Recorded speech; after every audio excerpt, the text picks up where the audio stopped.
Okay, so we've got a proof question here. There's some key words for consecutive following. So two square numbers. So think of the square numbers, 3 squared, 4 squared, 5 squared, and we're looking at those consecutive square numbers, so and the difference between them. So I'm going to do a couple of experiments just to see if this looks generally like it might be true. So 3 squared take away 2 squared. They're consecutive square numbers, aren't they? And I'm taking one away from the other.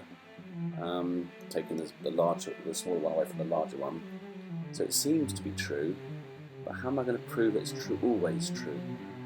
Well, what we can do is we can call the smaller square number, should we just call it n, and so the next square number will be n plus 1 all squared, won't it? So what I've done is I've generalised. I've got the special cases up the top, and now I've generalised, and I hope you can agree that what I've written here is if n is equal to 2, then I've written the top case, 3 squared take away 2 squared.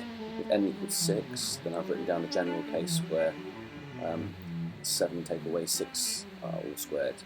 Now what we can do with that is we can square out those brackets, and so sort of doing FOIL on that first one, n plus 1 all squared. And you'll notice that the n squared cancel, leaving you with 2n plus 1. And of course 2n plus 1 is always going to be odd, because 2n is always even. So if you add one number onto an even number, it's always going to be odd. And that looks to be a proof. But I'm going to just make a little check.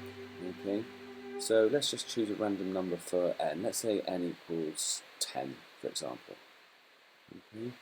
So what we've got here is we're checking for 11 squared, 10 plus 1 all squared, take away 10 squared, and let's hope that this equals an odd number. It should do, shouldn't it? So 11 squared is 121, 10 squared is 100, so that leaves me with 21, which is what I was expecting, because 2n plus 1 is my answer, it should be, and 2 times by 10 is 20, plus 1 is 21. So it certainly looks like, well, in fact, we can say we've proven it, that this consecutive square numbers will always be odd if you find a difference between them. Okay, so yeah, proof questions are quite tricky, but you've got plenty of time to practice them, and make sure you get all those 3 marks. Could be very, very valuable. Okay, let's have a look at the mark scheme.